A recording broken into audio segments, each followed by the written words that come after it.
वंदे मातरम कर्मचारी साथियों, जैसे कि मैंने पिछले वीडियो में बताया कि वीडियो स्तर पे बिल जनवरी माह की प्रोसेस होने से पहले आपको क्या क्या काम करना है। इंपॉर्टेंट काम मैंने आपको बताया था हितकारी निधि से संबंधित और इनकम टैक्स से संबंधित, एसआई से संबंधित या इंक्रीमेंट के संबंधित। तो अब उन को आपको चेक करना है पर्सनल लेवल पे कि आपके डीडीओ साहब ने वो डिडक्शन अपडेट की है या नहीं की है। नहीं तो मान लो 1-2 दिन में जब भी बिल एलोकेट हो जाएंगे उसके बाद वापस अगर वो डिडक्शन रह जाती है और आपने बंद करवानी थी तो आपको बिल रिवर्ट करना पड़ेगा या बिल को डिलीट करना पड़ेगा। उसके बाद में कई बार डिलीट होने के बाद बिल वापस 31 तारीख तक या लास्ट महीने तक अगर नहीं बन पाता है तो आगामी अगले महीने में सैलरी बनती है तो उसमें डिले हो जाता है। तो आप पर्सनल लॉगिन से यानी अपने व्यक्तिगत स्तर से कैसे चेक करेंगे कि आपकी जो भी डिडक्शन है वो अपडेट हुई या नहीं हुई। तो यहाँ से आपको एम्प्लॉय जो एसएसओ आईडी में जाकर के आपको FMS 3.0 पे जाना है और वहाँ जाकर के आपको यहाँ रोल में आपको SS employee self service ESS इस पर आपको क्लिक करना है। तो ये आपको पर्सनल जो लॉगिन है उसमें आपको ले जाएगा। पर्सनल लॉगिन में जाकर के आपको जो इंपॉर्टेंट काम यहाँ से आप कर सकते हैं कि एक तो आप अपनी पे सैलरी स्लिप देख सकते हैं, मैंने आपको पहले बताया हुआ है। GA55 आप यहाँ से डाउनलोड कर सकते हैं। अब यहाँ आपको नीचे यहाँ स्क्रॉल करना, तो यहाँ आपके सामने अभी जैसे नहीं आ रहे हैं तो यहाँ थोड़ा सा या तो आप वेट करें, यहाँ से आपको इनबॉक्स या टास्क पे आपको क्लिक करना है। तो यहाँ से जैसे इनबॉक्स पे क्लिक किया तो नहीं आ रहा है, तो अब यहाँ एक और ऑप्शन था एम्प्लॉय मैनेजमेंट, इस पर क्लिक करने के बाद में आप वापस यहाँ एम्प्लॉय मैनेजमेंट पर क्लिक करेंगे। इस तरीके के ऑप्शन आपके यहाँ शो हो जाएंगे, जैसे अर्न सैलरी है, इनकम टैक्स है और पे एंटाइटलमेंट। अब पे एंटाइटलमेंट पे आपको यहाँ क्लिक करना है। पे एंटाइटलमेंट में क्लिक करेंगे तो आपको यहाँ आपकी डिटेल्स वगैरह सारी शो हो जाएगी। इसको आपको नीचे स्क्रॉल करना है जहाँ आपका बेसिक वगैरह होगा। तो यहाँ आप जरूर चेक करें कि यहाँ बेसिक आपकी सही हो। मान लो आपकी इंक्रीमेंट लगने वाला हो तो और बेसिक चेंज हुई या नहीं हुई, जो भी नए बेसिक बनना चाहिए उसके हिसाब से ये देख लें। DNS अलाउंस उसके अनुसार आप जैसे 53% है और HRA है इसका 10% यानी 10 इसमें से कम कर लें। तो ये सारी चीज़ें एक बार चेक कर लें सही है या नहीं, क्योंकि इसी के आधार पर आपका जनवरी का वेतन बनेगा। दूसरा ये डिडक्शन है। अब डिडक्शन में जैसे यहाँ 4 डिडक्शन है, SI की है, GPF की है, RGSS की है और इनकम टैक्स की। अगर आपने इनकम टैक्स को बंद करने के लिए कहा है लेकिन अभी भी यहाँ डिडक्शन शो हो रही है तो आप तुरंत अपने DDO साहब से संपर्क करें और इस डिडक्शन को आपको डिलीट करवाना है, नहीं तो आपकी डिडक्शन टैक्स की हो जाएगी। और अगर मान लो डिडक्शन अभी तक नहीं हुई थी और आपने डिडक्शन शुरू करने के लिए कहा है, आपने जो गणना पत्र दिया उसमें आपको जनवरी में टैक्स कटाना है और इसमें नहीं शो हो रहा है तो टैक्स ऐड करवाएं। तीसरा जो है GPF के संबंध में कि अगर आप किसी कर्मचारी, जो मैंने आपको पिछले वीडियो में बताया था 1 अप्रैल 1965 से 31 मार्च 1966 के बीच में जिनका जन्म है और जिनकी SI की पॉलिसी 1 अप्रैल 2025 को मैच्योर हो रही है, ऐसे कर्मचारी जिनकी SI की डिडक्शन है वो बंद करनी है, दिसंबर माह तक होगी, जनवरी में बंद करनी है। और अगर मान लो यहाँ आपके शो हो रही है इसका मतलब बंद नहीं की है तो आप यहाँ से DDO साहब से संपर्क करके अपनी डिडक्शन SI की वो बंद करवा दें।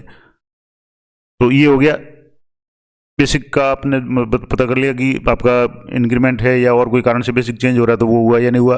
दूसरा SI की प्रीमियम अगर सेवानिवृत्त होने वाले हैं तो बंद करनी है। RGSS वगैरह ये तो देख लें नॉर्मल है। इसके अलावा इनकम टैक्स का आप जरूर चेक कर लें। और शिक्षा विभाग के कर्मचारी यहाँ देखें कि हितकारी निधि तो कहीं शो नहीं हो रही है।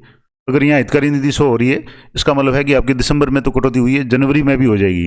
तो 250 रुपये या 500 रुपये जो भी होगा आपके वो डबल कट जाएगा, जिसका कोई औचित्य नहीं है। तो यहाँ आपको डिडक्शन में जाकर के एक बार चेक करना है कि आपकी चारों चीज़ें, जो एक तो SI की देख लें आप अगर रिटायरमेंट होने वाले हैं, इनकम टैक्स देख लें और हितकारी निधि देख लें और यहाँ आकर के आपको बेसिक चेंज कर लें, चेक कर लें कि आपका बेसिक अगर चेंज होने वाला था तो वो हुआ या नहीं हुआ। तो ये सारी जानकारी थी। पर्सनल लेवल पे आप चेक कर सकते हैं, किसी को आपको DDO को संपर्क करने की आवश्यकता नहीं है।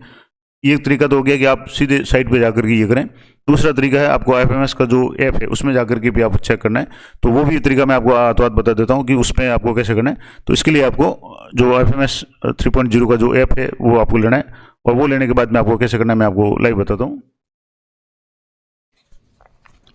तो जैसे कि मैं आपको बता रहा था, इसके लिए सबसे पहले आपको प्ले स्टोर पे आके, गूगल प्ले स्टोर पे आपको FMS 3.0 राजस्थान ऐप है वो सर्च करना है। अब जैसे मैंने यहाँ से सर्च करके इंस्टॉल किया हुआ है तो आपके यहाँ इंस्टॉल आएगा। अगर आपने इंस्टॉल नहीं किया हुआ है तो आप इसको पहले इंस्टॉल कर लें और अगर मान लो इंस्टॉल किया हो तो सीधा ओपन का ऑप्शन आएगा, आप इसको ओपन कर लें। ओपन करने के बाद में आपकी जो भी पहले एक बार रजिस्ट्रेशन करेंगे तो आपके एम्प्लॉय ID और उससे होगा। अगर आप ऑलरेडी लॉगिन कर चुके हैं या आपने इंस्टॉल किया हुआ है तो आपको सीधा यहाँ जो भी आपके कैप्चा है वो आपको एंटर करने और MPIN एंटर करना है और MPIN एंटर करने के बाद में लॉगिन होना है।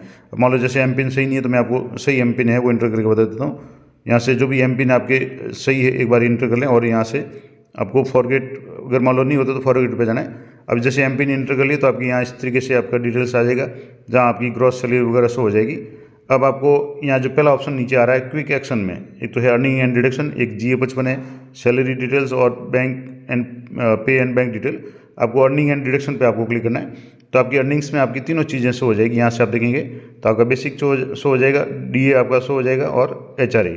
अब बेसिक है जिसका 10% HRA और 53% जो DA है, ये आप चेक कर लें आपका सही है। अगर आपका बेसिक चेंज होने वाला था तो वो चेंज हुआ या नहीं हुआ, उसी के अनुरूप DA और HRA भी चेंज होते हैं, तो वो हुआ या नहीं हुआ। और यहाँ डिडक्शन में जाकर के आप जरूर चेक कर लें कि यहाँ से आपकी LIC अगर है तो वो अलग बात है, RGSS देख लें, इनकम टैक्स देख लें कि आपकी इनकम टैक्स अभी डिडक्शन करना था या नहीं हुआ करना, या मान लो बढ़ाना था घटाना था, जो भी करना था। और नीचे यहाँ आप देख लें GPF आ रहा है, ऐसा ही आ रहा है। अब आप यहाँ अगर मान लो शिक्षा विभाग के कर्मचारी हैं तो ये जरूर चेक करें कि आपकी जो कोऑपरेटिव डिटेल्स है वो आपकी उसमें से हितकारी निधि की डिडक्शन शो अभी तक हो रही है, इसका मतलब आपकी डिडक्शन है वो डिलीट वीडियो द्वारा नहीं है की है, तो आप यथाशीघ्र संपर्क करके ये डिडक्शन है हितकारी निधि की, ये आप जरूर डिलीट करवा दें। और डिलीट कराने के बाद आपके FMS 3.0 इस पर अपने आप ऑटोमेटिक अपडेट हो जाएगी, आप उसको चेक करते रहें।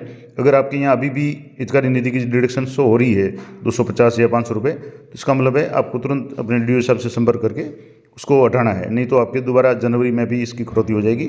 इसके अलावा आपका बेसिक वगैरह देख लें। और अगर मान लो कोई कर्मचारी आगामी दिनों में, खास करके मैंने बताया कि 1 अप्रैल 65 से 31 मार्च 66 के बीच में अगर डेट ऑफ बर्थ जिनकी है और वो रिटायर्ड होने वाला है, तो उनकी SI की जो भी डिडक्शन है 217 PID जिसकी है, वो भी आप चेक कर लें, वो भी डिलीट करनी है अगर आगामी 1 अप्रैल को जिनकी मैच्योर हो रही है।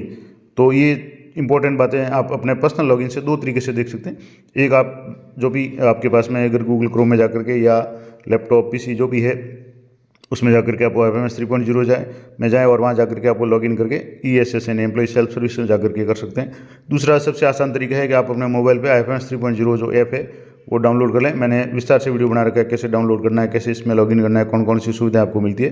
तो वहाँ जाकर के आपको अर्निंग एंड डिडक्शन पे जाकर के ये जरूर चेक कर लें कि जो भी डिडक्शन है वो आपकी सही है या नहीं है। अगर नहीं है तो आपको तुरंत अपने DDO साहब से आज ही संपर्क करना है, क्योंकि कल या परसों 21 या 22 तारीख को बिल है वो एलोकेट हो जाते हैं, तो फिर आपके वापस बिल को डिलीट करना वगैरह काफ़ी पेचीदा काम हो जाएगा। तो ये पूरी जानकारी थी कि आप पर्सनल लेवल से कैसे चेक कर सकते हैं कि आपकी जो भी डिडक्शंस हैं वो सही है या नहीं है। इनकम टैक्स, हितकारी निधि, SI की डिडक्शन या इंक्रीमेंट वगैरह एक बार आप जिसके भी लागू होता है वो आप जरूर चेक कर लें। इसी तरह की इन्फॉर्मेटिव जानकारी के लिए चैनल पर बने रहें। मिलते हैं नेक्स्ट वीडियो में, तब तक जय हिंद, जय भारत।